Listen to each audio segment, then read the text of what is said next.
It began as a routine call in the early hours of May 20th, 2022. Police in Orono, Minnesota received a report about a suspicious vehicle. Shattered rear windshield, sparks flying from the bare rim of a missing tire.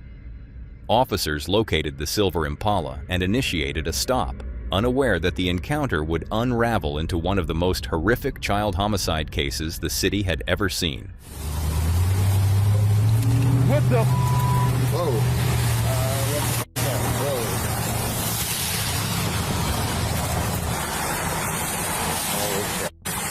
This looks like a kid. Alright, let's cover it. Behind the wheel was 31-year-old Jaleesa Thaler, restless, evasive, and struggling to provide a clear explanation. She claimed neighborhood kids had shot paintballs at her car, causing the damage, even the missing tire. But the officers saw far more destruction than simple vandalism could explain.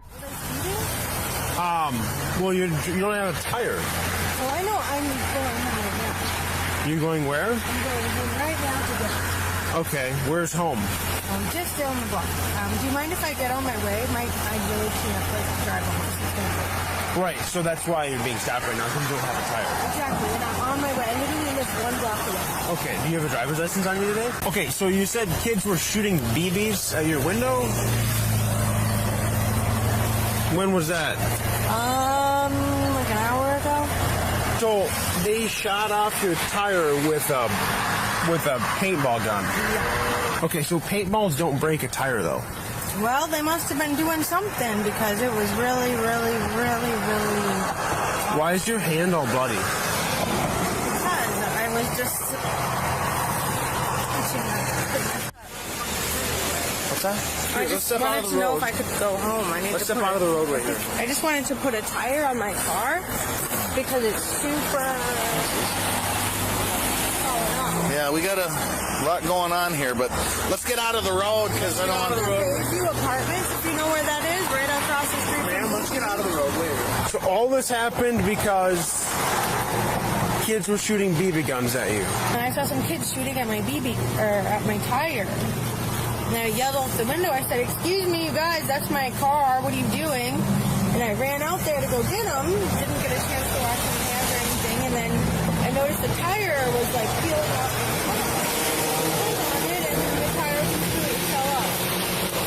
So is the tire still back at the parking lot of the building, or where's the tire? The tire fell off somewhere over there. You guys, are you trying to search me or something? No, because you have blood, I'm just gonna put gloves on. You see this?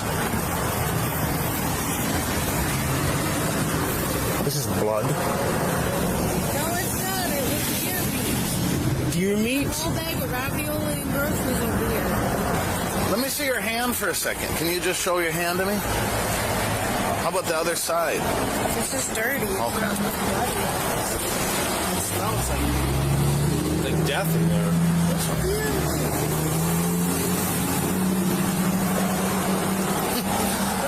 Yeah. I mean, Oh my God, look up in there. Okay, this is like, did you look up? So what happened in this corner here?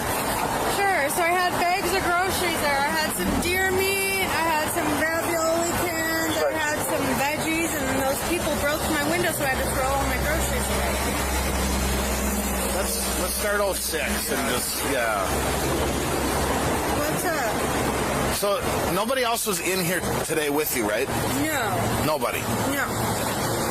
Okay. Why? What's up? Well, we're trying to figure it out. There's a lot going on here. That's a lot of blood. Blood smeared across her hands and staining the interior prompted alarm. When pressed, Jaleesa insisted it was meat from groceries she claimed she had thrown away after broken glass contaminated them. Yet her answers shifted, circling the same implausible story. Officers noted her growing agitation each time they mentioned the trunk. What do you have in your trunk? Nothing. Nothing in the trunk at all? Nothing. there's no deer meat or anything in the trunk? No, sir. Does anybody else drive your car? Or just Just me. I understand you want to be good at your job, but I also think it would be really beneficial to just give me a ticket and let me go. Well, we got one coming here that's in charge of it all, and then he can tell us what we're doing. Is he here? I'm cold and crabby. Please let me go. We get it, and we appreciate your patience with us. I know there's a lot going on here. Well, yeah, I mean, what's going to happen? Like, I just want you guys to let me go. I know. It'd be nice if I didn't even have to get a ticket. Despite initially allowing Julissa to leave with a ride from officers while her vehicle remained detained, a supervisor returned to inspect the car more thoroughly. The damage, the blood, the inconsistencies. Each signaled there was more here than a traffic violation. One unsettling thought kept returning. What's in the trunk? And after a final deliberation, officers lifted the lid. Here's your thoughts on one thing. We have not checked the trunk, and I have this terrible feeling about the trunk, and I've had it the whole time. I don't know if we can peek or if we want to leave it alone or knock and say, hey, anyone in there? Whoa.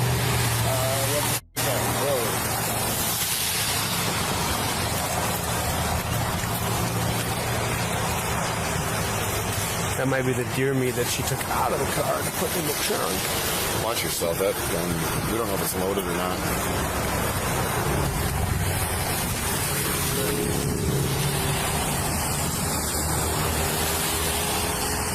What is this? Yeah. Is it an amp? It looks like a kid's leg.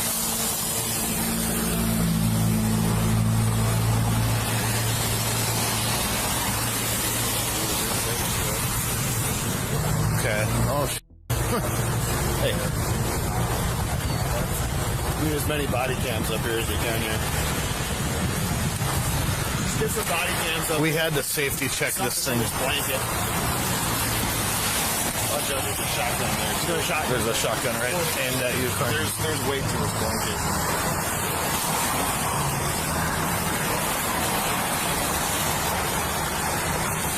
Holy shit. Alright, let's cover it. Under a blanket lay a child's body, his head gone. A sight so devastating it sent officers scrambling to detain Julissa immediately. In the chaos and urgency of the moment, one thing was clear. Police now had a homicide case involving a parent. Let's go grab her. Yeah. Let's go get her right now. Baby condos. She ran in there, by the way. She booked it when she got out.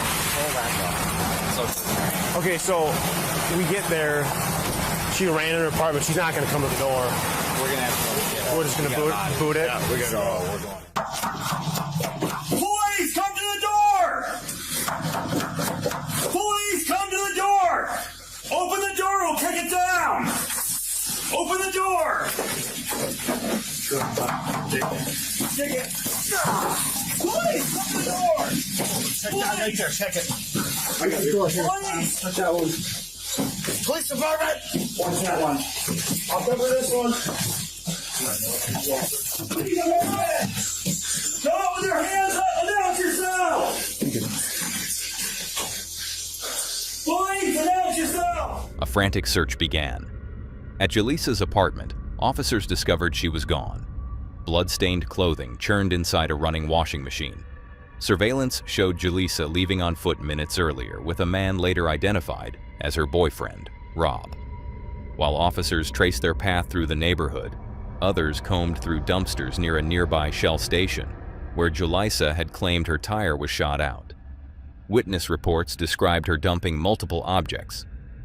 Inside the bins, detectives found evidence too disturbing to ignore. A booster seat torn by a shotgun blast, a backpack with bone fragments, and homework belonging to a 6-year-old boy, Eli Hart. When officers reviewed surveillance from the apartment complex, they saw Julissa placing Eli gently in the back seat of her car just hours earlier. That image was the last record of him alive. Julissa and Rob were located walking near the complex and were immediately detained. Get your hands up! Hands up! Get on the ground! Get on the ground! On the ground! Lay on the ground! Hey, you go to the right! You take him! Wait, don't move! Don't even touch your phone!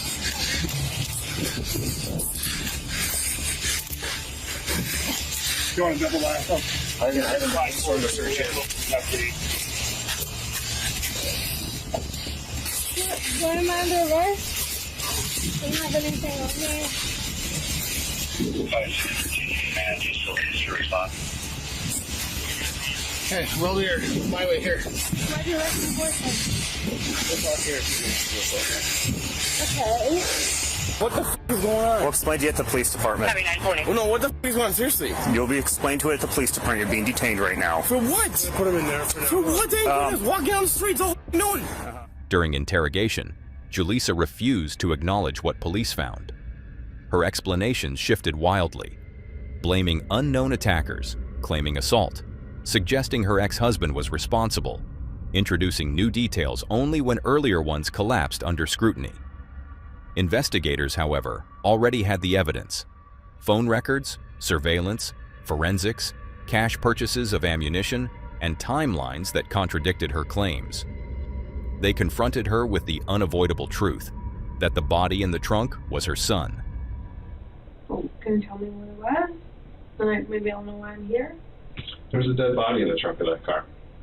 A dead juvenile body. Really?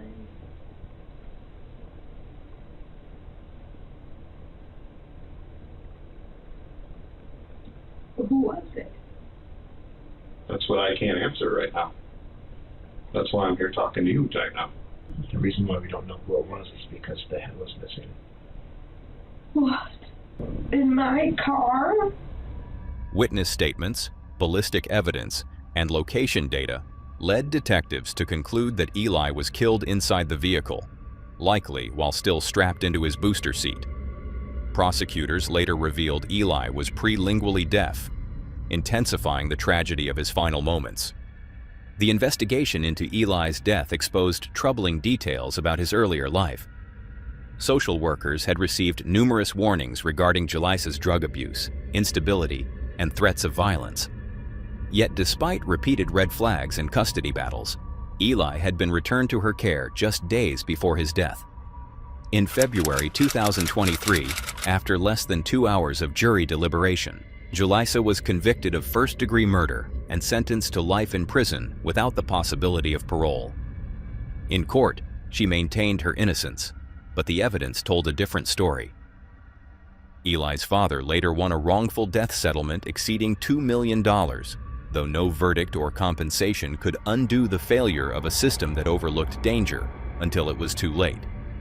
Eli's murder remains a heartbreaking example of what happens when warning signs go unaddressed, and how a routine traffic stop became the key to uncovering a tragedy hidden in plain sight. But this wasn't the only case where danger hid behind a trusted face. In another quiet town, a mother sensed the threat long before anyone else believed her. She literally attacked me from behind side. I was facing the lake. I have a... No. Oh, you have some on your stomach?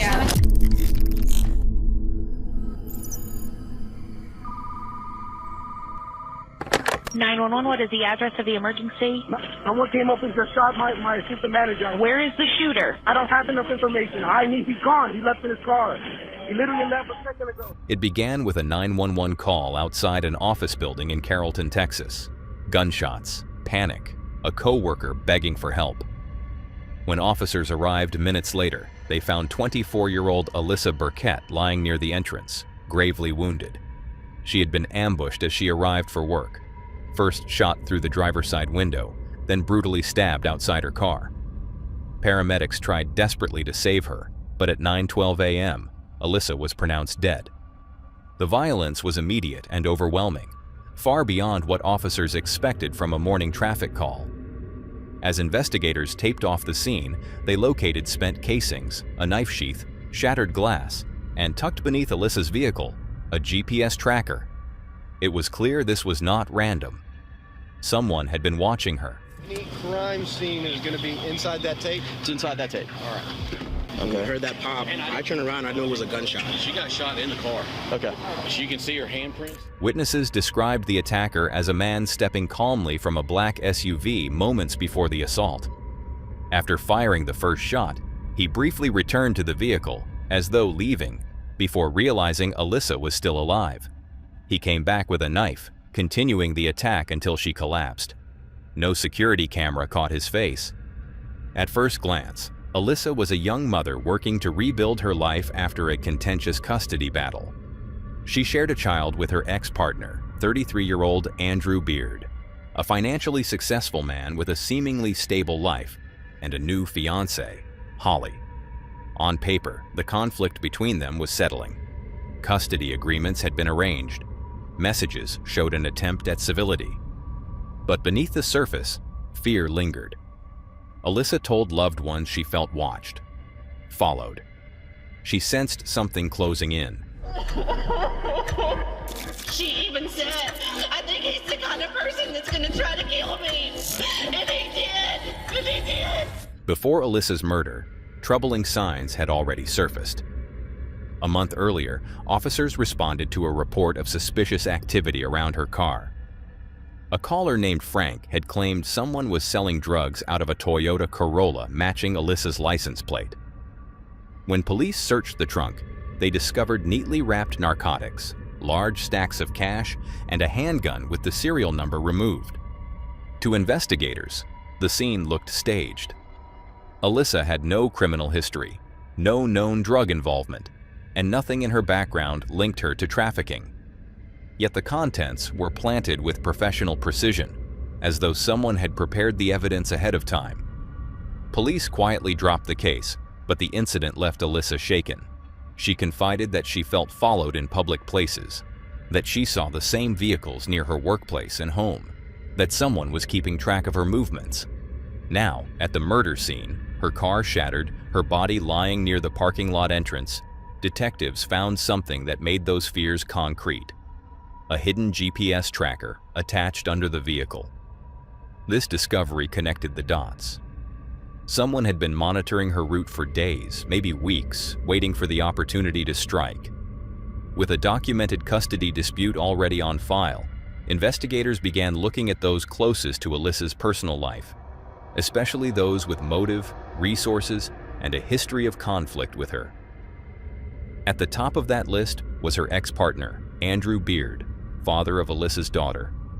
Their past disputes over custody, earlier accusations of intimidation, and now the staged drug incident pointed detectives toward a chilling possibility. The attack wasn't spontaneous, but part of a long and calculated effort to discredit Alyssa and gain control of the child. The drugs in the trunk, the GPS tracker under the car, the silent ambush in the parking lot. It all formed a pattern, one that now pointed directly to Andrew.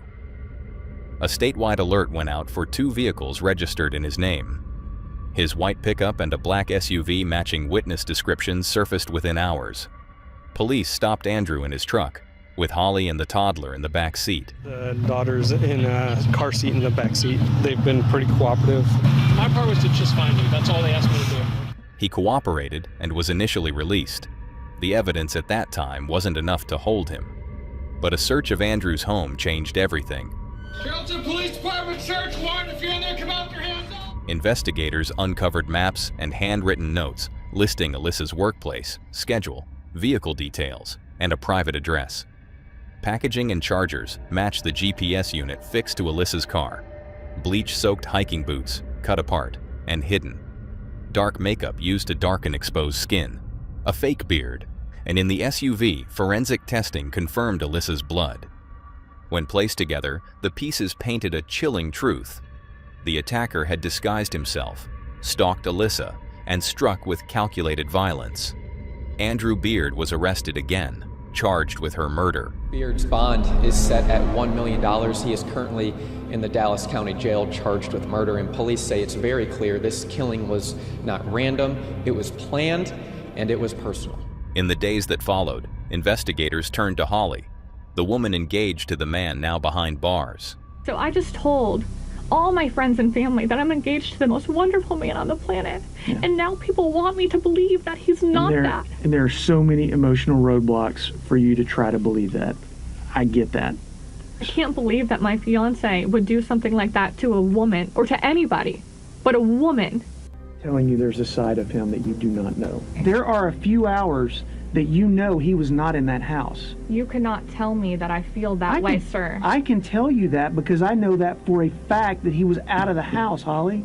I don't know that for a fact. I am a total stage 5 clinger girlfriend. I'm always up his ass. I find it hard to believe. She insisted Andrew was home at the time of the killing, clinging to the belief that the evidence could not possibly point to the man she planned to marry. But detectives saw something else: opportunity, motive, and shared planning. A Rowlett man accused of shooting, then stabbing to death the mother of his child is free on bond this afternoon.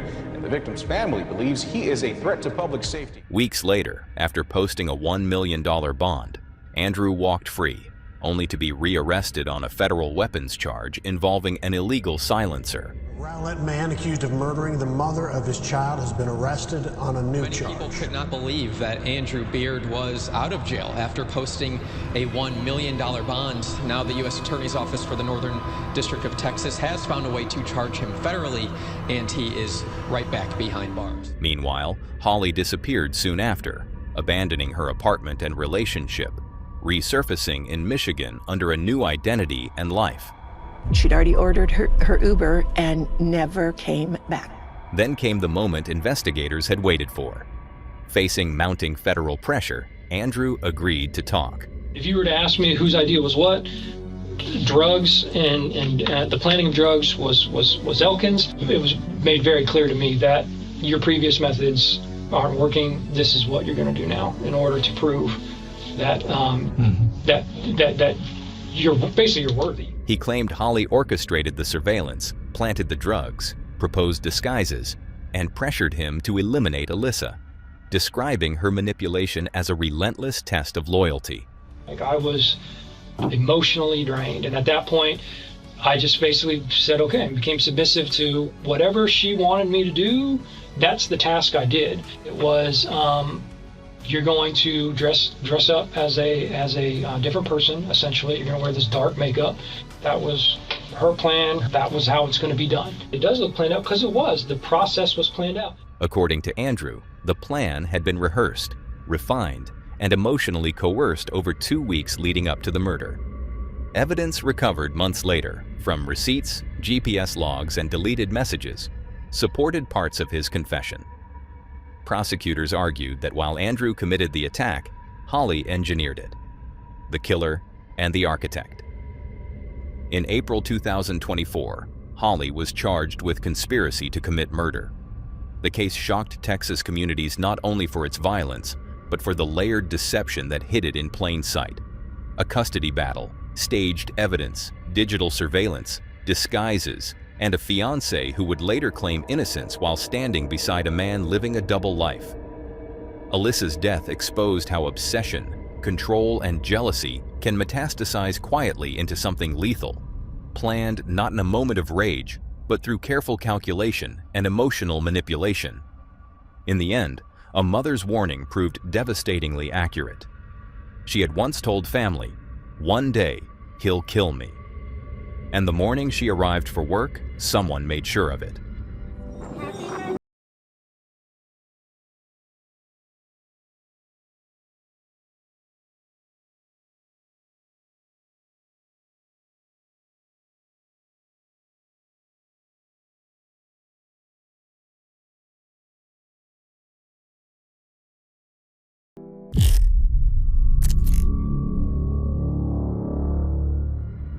While Alyssa fought to stay alive in a public parking lot, another household confronted a darkness hidden behind closed doors and behind a screen. On December 27, 2024, a quiet suburban home became the center of a disturbing digital investigation. Detectives received a cyber tip from Dropbox reporting that an account was uploading and storing illegal content. Over the next month, investigators followed the digital trail, subpoenas, IP logs, timestamps, until the evidence pointed to a single residence. On January 23, 2025, a search warrant was issued. That morning, officers surrounded the house. A married couple, unaware of the investigation unfolding outside, were ordered to exit as police cleared each room. Okay, who else is in the house? You got her? Police department, everyone come outside. Right. Police department, everyone come outside. Male subject coming down. Alright, come outside. Anyone else inside? No. Alright. That's alright, we'll get you to step out. Open the squad. Tommy, come over here. Pants are right here. Alright, stay here.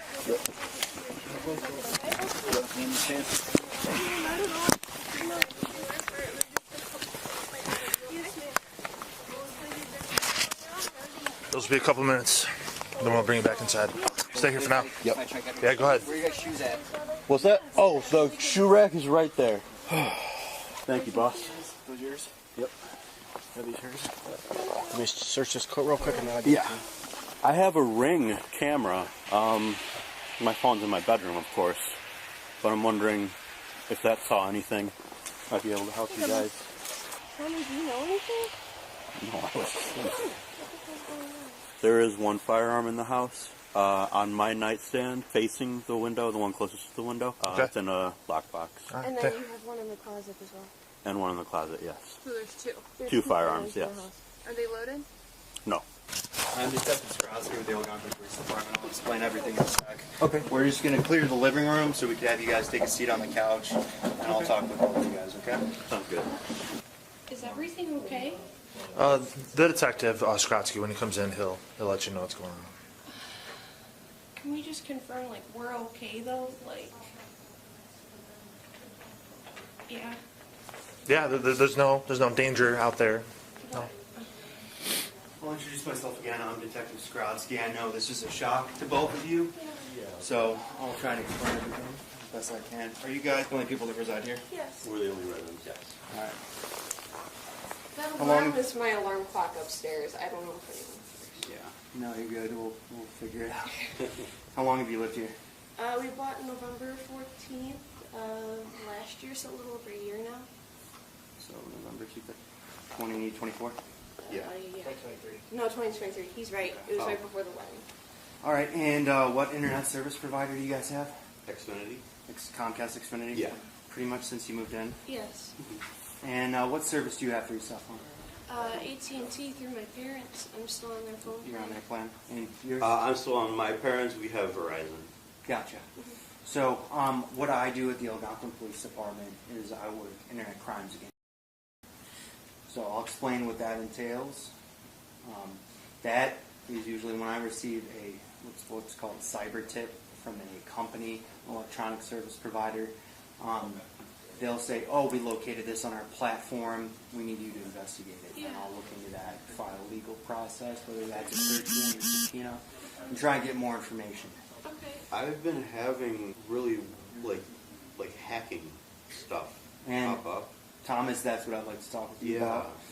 Is it okay while we have this discussion, if it's in private, if your wife maybe waits upstairs? That's okay, yeah. Guns remained holstered, voices controlled. The officers were not searching for drugs, stolen property, or weapons. They were looking for devices, computers, phones, drives, that could reveal the truth behind the uploads. Inside, detectives separated the husband from his wife. She was instructed to wait in another room while digital forensic officers collected electronics throughout the home and started to question the husband, visibly shaken as they explained why they were there. Use any social media or anything? Yeah, like the usernames. Mm-hmm. Capital ZEFT98. What do you use that for? Steam and Discord. Do you use any social media? No, I got rid of it all. That's what I started seeing the weird stuff on. Explain that. So, you know, like when you go to search for something, they were just getting like these weird, creepy search results, and then like the recommended feed was getting filled with all this crap, and I wasn't the one that searched it. I don't look at that crap, and I just said, okay, forget that, I'm done with all social media. I tried reinstalling it once with new profile, username, that sort of stuff, new password, same shit started happening, so I just deleted it again and then didn't delete. So you said you noticed stuff coming up on your social media? Yeah. What kind of stuff? Like it was like gymnastics, like gymnastics and I'm not searching for that shit. So I decided I'm gonna delete the account and not have that. I'm not gonna be on that platform anymore. Okay. So I'm going to preface what I say next with this, and it's very important that you're honest. So I've done a lot of these cases, and I have people explain all types of things. They say, I was looking at it out of curiosity. I've been hacked. But ultimately, those forensic examiners up there, it's their job to look through computers, cell phones, and they find what are called artifacts of searches, of programs. So they're able to determine what's installed on devices, the files people have been accessing, their internet browsing history, all that kind of stuff. So they're going to look through all that, and what my suspicion is that you've been downloading and saving it to Dropbox, and ultimately they're going to determine the forensic artifacts associated with that. What I need you to do is to be honest, because when it comes to this stuff, it does not look good when someone's lying about it. Okay? So, and I understand sometimes people have remorse. They're like, I've had this problem for a while. I'm trying to get help. I just need to know what's going on with you. And I'll try and keep it as simple as I can and disclose as little as possible to her as I need to, practically. But I just need you to be honest. How long have you been looking at child? When I was a minor myself. When you were a minor? Yeah. Would you first see that kind of stuff? When? Or where? I don't remember. Do you remember what platform you saw that on? You guys don't mind stepping on away? Usually people remember where they discovered stuff. If it was a particular website, if it was a file clearing service. I think the first one was Kick. That was like a mobile. Yeah, like I've had talk cases from them, yeah. Yeah. We'll wait until she goes back in the room, okay? The man attempted to explain away suspicious activity, claiming hacking, unwanted search results, and corrupted algorithms. But investigators pressed deeper. Forensic examiners would soon search every device for artifacts, program installs, deleted files, cached images, browsing logs, storage paths, and metadata. They would determine what was downloaded, when, and by whom. As questioning escalated, the detective asked the husband for honesty. The man admitted he had been viewing illegal material since he was young. He described an escalating addiction, secret online conversations, and attempts to hide his behavior. He claimed he never produced content, but acknowledged viewing it for years, including while at work. I've seen one viewing that stuff, and nothing surprises me. I mean, I don't know. If you could estimate the youngest age of anybody you saw on there. I couldn't tell you. Probably younger than 13, correct? Okay. Yeah. Gotcha. Do you prefer photos or videos?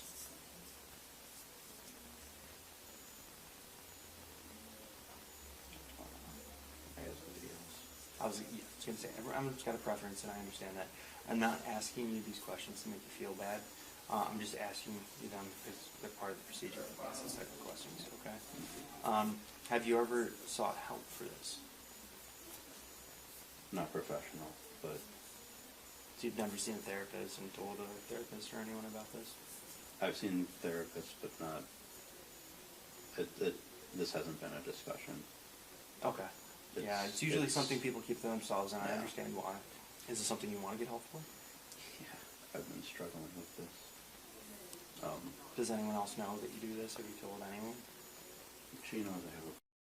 but not this bad. She just thinks it's regular? Yeah. Okay. And you know that this type of stuff is illegal? Yeah. Okay. Did you feel like something like this might happen at some point in time? Okay. Did that cause you stress? Yeah. I'm sure. When you view that kind of stuff, when do you view it? Is it like late at night when you're asleep, or? Late at night. I mean, I'm so addicted at home. The work bathroom. Okay. Like, I'm addicted, man. I need help. Gotcha. And we've got a social worker through our police department that can connect you with resources, so I'll try and get you the help you need, okay? And she knows nothing about this. I think she suspects. Why do you say that? She's asked. Do you think, did she ever locate stuff on your device? It's possible. I don't know. Have you ever had any contact? At no point in time? No, I mean, like, Snapchat maybe, but that was like forever ago. How long ago was that? I really don't know. Okay. So you do use Snapchat to chat? Not anymore, no. Okay. Were you an adult when that occurred? Okay. How old was the chatting with? I don't know. Was it a male or female? Female. Female? Okay. How old did she look? What would you estimate her age was? 10 to 12, I don't know. 10 to 12? I don't know. Did she show you? Okay. And did you know that juvenile that was on? No. You met her online? Mm-hmm. How online? Like gaming. Gaming? On what game? That one was Roblox. You met her on Roblox? Yeah. Did you meet juveniles on any other platforms besides Roblox and TikTok or other social media? So you said it was approximately 3 or 4 other girls? So 4 or 5 total? Did they all send you? Are we going to find anything in that Dropbox account from your social media that you saved personally? No. Okay. Is there any from personal interactions with located on there? The detective emphasized the seriousness, not just the law, but the human victims behind the material. The man said he needed help, admitting his wife suspected something was wrong, though she didn't know the extent. Eventually, the forensic analysis confirmed what investigators suspected: illegal content downloaded and stored intentionally. When officers returned, they placed the husband in handcuffs and escorted him outside. Following the investigation, he was charged with 20 counts of possession of illegal moving content. Months later, he pleaded guilty. On August 14, 2025, he was sentenced to 30 days in jail with credit for time served, followed by 30 months of probation. He was ordered to pay $4,000 in fines and required to register as an offender. The legal consequences were devastating, but the personal fallout was permanent. In February 2025, shortly after his arrest, his wife filed for divorce. Their marriage officially dissolved 2 months later. What began as a digital trace of illegal uploads led to a home search, a confession, and a family broken by a secret hidden for years. The investigation shows how digital footprints leave a record of actions long after a screen goes dark, and how one cyber tip can unravel a life built on deception. But this digital trail was only the beginning. The next call brought detectives to a doctor's home, where a welfare check opened the door to an unthinkable crime. In Hudson, Ohio, an affluent, quiet suburb where violent crime is rare, police received a call that would shatter a family and stun the community. On April 19, 2023, Mary Ann contacted police requesting a welfare check on her daughter's father, 41-year-old Dr. Todd Morgan. My daughter was supposed to be picked up by her father today. He had failed to pick up their 4-year-old daughter from school, something completely out of character for the devoted father. Still separated, Mary Ann sensed something was wrong. Hi, I was wondering if I'd be able to request a wellness check on someone. Okay, what's going on? So my daughter was supposed to be picked up by her father today, and I got a call from the school that she was still at the school, so I ended up picking her up. They tried to contact him, and they tried to contact, I believe, his I tried to call him a couple times and haven't received anything back. Does he live in this city? Yes. What's his address? No, I don't think he would forget his daughter from. When you call him, does it go straight to voicemail or does it ring? It rings. Officers were dispatched to Todd's residence just after 7 p.m. When repeated knocks went unanswered, they checked the windows. What they saw inside triggered an immediate response. You said you see blood? Go run back. Get EMS out here.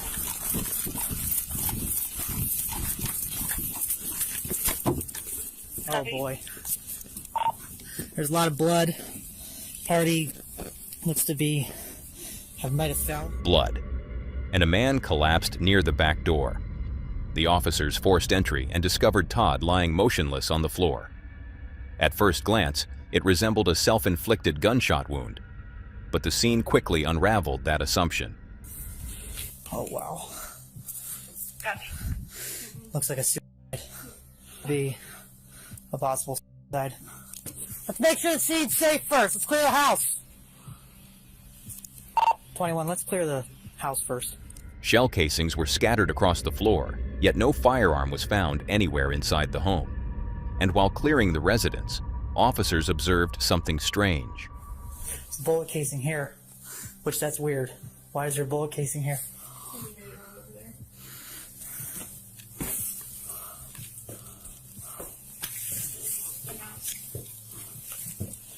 Anybody in here? Hudson Police! I don't see a weapon. That's why I'm thinking something else. I don't see a weapon of any kind. That's weird. Why is there... It makes me think someone shot him. A lone casing rested at the base of the stairway, the same caliber as the casings near Todd's body. The house appeared strangely undisturbed. Valuable electronics untouched. The vehicle still parked outside with keys inside. Detectives expanded their search into the bedroom. Unlike the children's rooms, which showed normal clutter, Todd's room looked chaotic. Bottles, wrappers, and condoms scattered across surfaces. You found money? Change. Piggy bank back over. Huh. Well, if it was a robbery, the house would be more ransacked, right? Are we...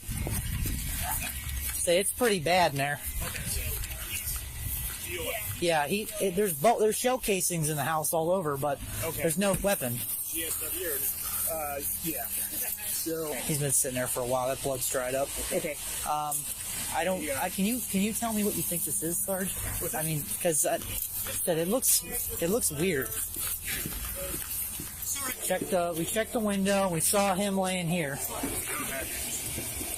We went in and we made sure that there's nobody else in the house. But there's 2 casings here. There's actually 3 casings here, and there's 1 casing over by the stairs. Okay. Let me know what weapon.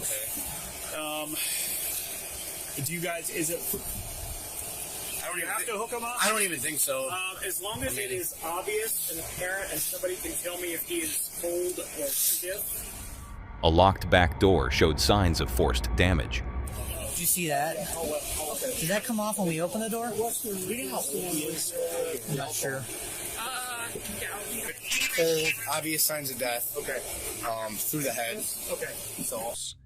What's your boot look like underneath? Oh, okay.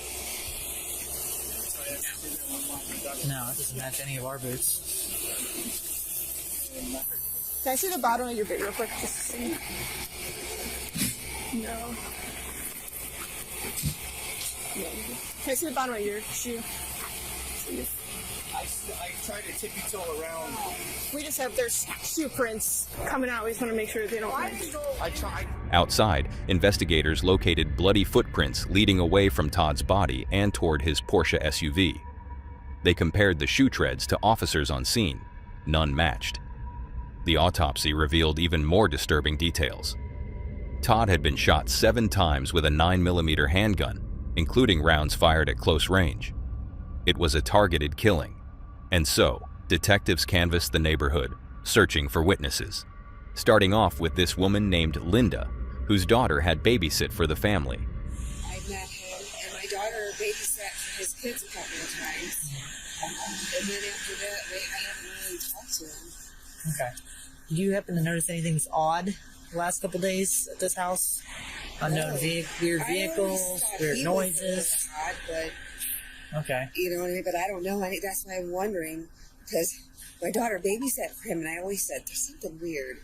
Mm-hmm. And I didn't want my daughter to baby, because I just felt like something was weird. But he's got 2 little kids, so, I mean, if he's got 2 little kids here, yeah. I don't know. The kids live with him normally? He said he had the kids, but like part-time. Okay, so, because I know he had a divorce. He had a divorce, okay. But he had some girlfriend, too. Okay. I saw her, and I met her. Oh, I forget her name. I wish she She lives like in Florida or something. I don't know. Okay. So, but you know, this was a while ago. Maybe they broke up. I mean, I don't know. Okay. And I mean, my daughter babysat for him like twice. The kids came over. She babysat, I think, at my house. I think she might have worked once. But I don't know. And he said he never let anyone in the house because he said he was gutting it. So, and that's all. And then he said he worked from home. He wanted my daughter to babysit while he ran errands and stuff. And that was it. Okay. And I just wondered, what does this guy do? He has a Porsche, but he's working from home. I don't really know anything about it. Okay. Has he ever mentioned anything odd to you before? Like strange, he was saying strange to you? Just seems odd? Weird. Okay. Like, this is but I told my husband, I said, that guy's fucking weird.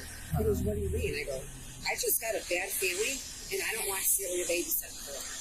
Because, you know, if I get a feeling, you know, it's like intuition. Next door, the officer spoke with another neighbor. I'm Officer Bowen, Hudson Police Department. Hi there. Hi, I was wondering if, when the last time you saw your neighbor... Todd. Yeah, have you... Well, I see him pretty regularly. We're in and out. You Yeah. know, we cross paths. Okay. Haven't seen anything, and I'm retired. Recently retired. I'm here all the You're time. here. You haven't heard anything? Haven't seen heard anything? a peep. Okay. All right. Is everything all right? Yeah, we're just... Okay. He seems like a nice guy. I mean, he's been here a year and a half. Year and a half? Kids. Okay. Yeah. But while most neighbors had little to offer as evidence, a married couple shared something the detective couldn't ignore. Next to the Porsche. They were in the car. I mean, it was there. The Porsche? No, it was next to the Porsche. Okay. And it was there when I woke up this morning at 5 o'clock. You know, as I walked. The car was already there. The car was already there. The person was due. Yeah, when I woke up. Okay. But at 7:15, 7:20, I heard, and then I saw someone come out of the house, go to the car, open up the car, was there for a while, and then took something back into the house, like a package or a box, it looked like. Okay. And then came back out, not running, but walking fast. Quick paced? Yes. At what time was that? It had to be 7:20. At 7:20. Yeah, that it all happened within a couple That was minutes. what you heard. The two shots. I'm assuming. I don't know. And then I thought someone was banging on something, and then a little pause, and then 4 more, and then they got in the car and they left, but they didn't like leave fast. They just were like going down the driveway. Okay. Can you describe that car? It was a smaller car, light colored, maybe a light blue, light gray. I couldn't get the make of it.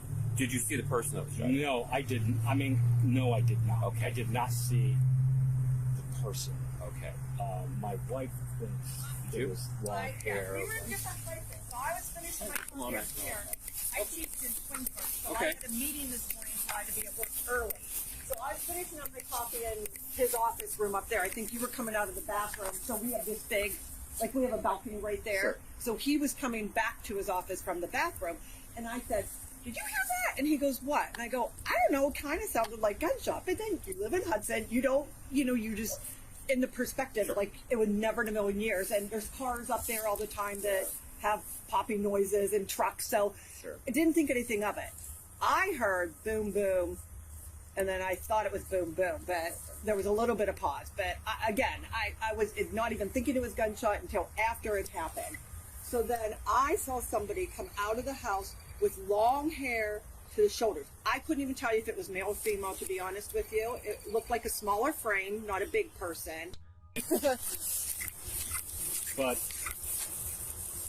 that, okay, so that's the car? Yeah. I don't know if you're going to be able to see anything from that or whatever. Okay. I'll give this back to you. I'll go tell... Okay, I'm not sure how to... Yeah.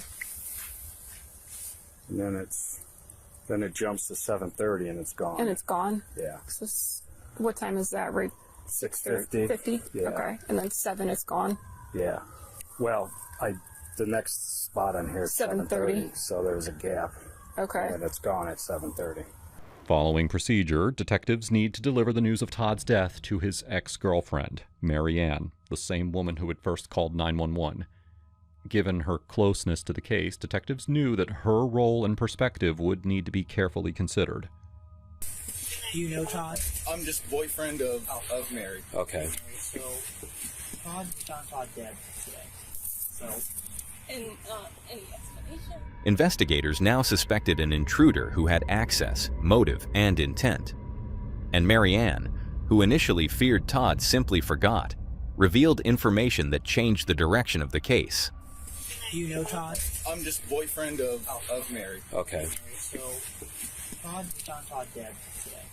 So, any explanation? we're still in ongoing investigation.